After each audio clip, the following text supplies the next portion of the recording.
Okay hello students, welcome back to my YouTube channel. तो आज हम पढ़ने वाले हैं एक बहुत ही इम्पॉर्टेंट टॉपिक क्लास 9 सीबीएसई का।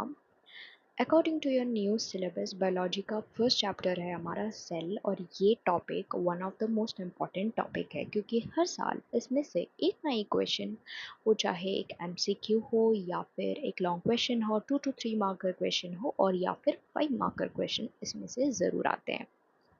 Okay, so the topic is cell theory. Okay, okay, let's study this topic. So this topic says the cell theory explains the origin, structure and function of living organism. मतलब इस theory में कहा जाता है कि हर एक living organism, वो चाहे एनिमल हो, प्लांट हो या फिर कोई भी बैक्टीरिया, फंगी, कोई भी ऑर्गेनिज्म हो, यूकैरियोटिक हो, प्रोकैरियोटिक हो, चाहे वो कोई भी ऑर्गेनिज्म हो, वो हमेशा एक सिंगल सेल से बना हुआ होता है। Like structural and functional unit, the origin, structure and function of living organism. मतलब एक लिविंग ऑर्गेनिज्म किससे बना हुआ होता है वो बताता है एक cell theory. Okay, then coming to the second part, जो कहता है कि सेल थ्योरी किसने प्रपोज्ड किया, कौन कौन मिलकर, किन किन लोगों ने मिलकर सेल थ्योरी इन्वेंट किया। So the first person is M Schleiden. 1838 में प्रपोज किया था उन्होंने। फिर एक और साइंटिस्ट हैं जिनका नाम है टी स्कॉचमैन, 1839 में, एंड लेटर इस कॉन्सेप्ट को एक्सपैंड किया था रूडोल्फ वेंचाओ ने, ठीक है, 1855 में। Then coming to the next concept which says the cell theory states that, मतलब सेल थ्योरी एक्चुअली बोलता क्या है। जैसे हमने पहले पढ़ा कि सेल थ्योरी बताता है the origin, structure and function of living organism, मतलब एक लिविंग ऑर्गेनिज्म का कैसा स्ट्रक्चर होता है, लिविंग ऑर्गेनिज्म किन चीज़ों से बना हुआ होता है वो बताता है। तो अभी हम पर्टिकुलरली आते हैं 3 बातें जो हमारा सेल थ्योरी एक्चुअली कहता है। क्या क्या कहता है सेल थ्योरी? फर्स्ट पॉइंट ये कहता है all living organisms are composed of one or more cell. जैसे ही एक घर हमारा ब्रिक से बने हुए थे, लाइक छोटी छोटी ईंट मिलकर एक घर बनाते हैं, छोटे छोटे ईंट जोड़कर हम एक वॉल बनाते हैं, फिर एक वॉल से फिर एक और वॉल बनाते हैं, इस तरह 4 वॉल मिलकर एक घर बनता है, एक रूम बनता है। सिमिलरली हर लिविंग ऑर्गेनिज्म सबसे बेसिक यूनिट से बने हुए होते हैं जिसको कहा जाता है सेल। जो यूनिसेलुलर होते हैं वो एक ही सेल से बने होते हैं, जो मल्टी सेलुलर होते हैं वो एक से ज़्यादा सेल से बने होते हैं। हर ऑर्गेनिज्म सेल से बने हुए होते हैं, ठीक है। लाइक एक सेल मिलके, एक से एक सेल, ऐसे मल्टीपल सेल्स मिलके टिश्यू बनते हैं, टिश्यू मिलके ऑर्गन्स बनते हैं, ऑर्गन्स मिलके ऑर्गेनिजम्स बनते हैं।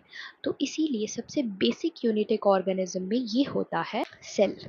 ओके, तो द फर्स्ट लाइन जो हमारा सेल थ्योरी कहता है वो वही कहता है कि all living organisms are composed of one or more cell. हर लिविंग ऑर्गेनिज्म एक या फिर एक से ज़्यादा सेल से बने हुए हैं। Coming to the next point, the cell is the basic structural and functional unit of the life. Structural unit है और functional unit है, structural and functional unit है life का।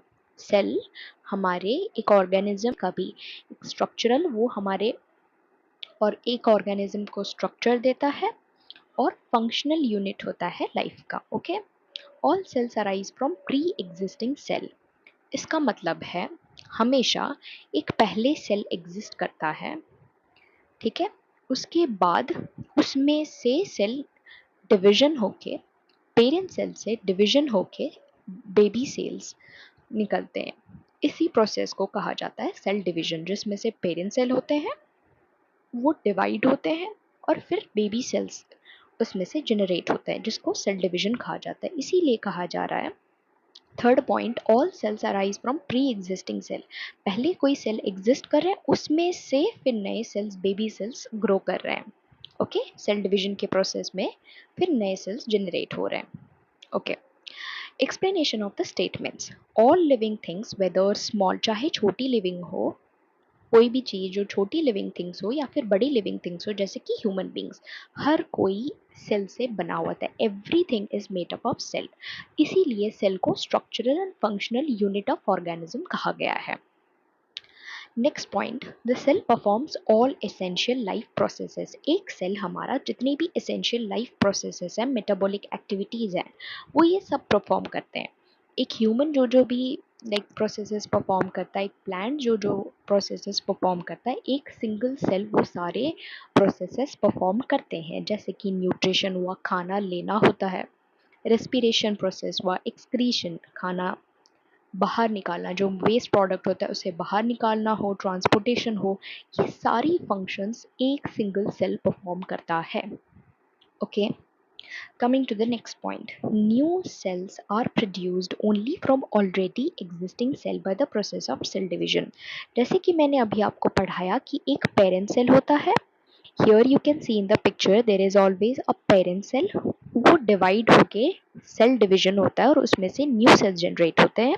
सिमिलरली फिर वो जो न्यू सेल्स हैं वो फिर डिवाइड होते हैं और फिर मल्टीपल सेल्स जनरेट होते हैं। सिमिलरली इसी तरह हमेशा एक पेरेंट सेल होता है, उसके डिवीजन के बाद ही नए सेल्स जनरेट होते हैं। ओके, ऐसा नहीं होता कि आज रात को हम सो गए और कल नए cells out of nowhere generate हो गए, ऐसा नहीं होता। ऑलरेडी एग्जिस्ट होता है सेल, पेरेंट सेल कहते हैं उसे, और वो डिवाइड होके मल्टीपल सेल्स जनरेट होता है। This process is known as cell division.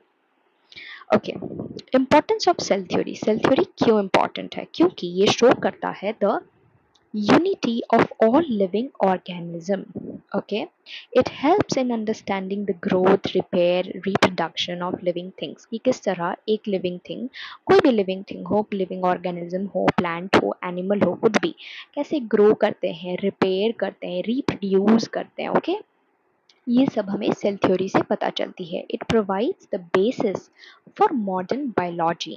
ठीक है, हम कुछ भी एडवांस पढ़ें, सबसे पहले हमें सेल के बारे में पता होना चाहिए, क्योंकि सेल एक बेसिक स्ट्रक्चर प्रोवाइड करता है। जो बेसिक यूनिट ऑफ लाइफ होता है वो सेल होता है। तो आप एडवांस स्टडी, बायोलॉजी में एडवांस स्टडी करने से पहले आपको बेसिक्स, किसी भी चीज़ का बेसिक्स पता होगा, तभी आप एडवांस स्टडी करते हो। दैट्स वाई एक मॉडर्न बायोलॉजी के स्टडी में सेल थ्योरी काफ़ी हेल्प करता है। Okay, coming to exam point of view से कौन से क्वेश्चंस आपको पूछ सकते हैं। The first question is who proposed the cell theory. जब ये क्वेश्चन आपको पूछा जाए तो वो तीनों साइंटिस्ट के नाम आप लिख सकते हैं जो मैंने ऑलरेडी पहले आपको पढ़ाया है। Coming to the second question, in which year was the cell theory expanded or extended by Virchow? Okay, so ये आपके नोट्स में हमने यहाँ लिखा हुआ था ऊपर, जो कि था 1855 में वर्चाउ ने एक्सटेंड किया था इस थ्योरी को, वो आप लिखना। Coming to the second question, name the three main statements of the cell theory। ये तीन मेन स्टेटमेंट हमने पहले ही आपको पढ़ा दिया। The all living organisms are composed of one or more cells. The cell is the basic structural and functional unit of life. All cells arise from pre-existing cell by the process of cell division। देखो cell division में parent cell होते हैं, उसमें से फिर cell division होता है और फिर नए सेल जनरेट होते हैं। ओके, ये सारे कुछ बेसिक क्वेश्चंस हैं जो आपको पूछ सकते हैं। Here you can see in this picture, आप इसमें से स्क्रीनशॉट ले सकते हैं और इस टॉपिक को गो थ्रू कर सकते हैं, रिवाइज कर सकते हैं। This will be helpful for you guys. Thanks for this lesson. ये काफ़ी छोटा सा वीडियो था जिसमें मैंने आपको बेसिक कॉन्सेप्ट्स बताए। आज सेल थ्योरी एक इम्पॉर्टेंट टॉपिक आज हमने कवर किया। इसी तरह मेरे चैनल को सब्सक्राइब करें ताकि आप बेल आइकन को प्रेस करना ना। Bye bye, stay tuned for the next video.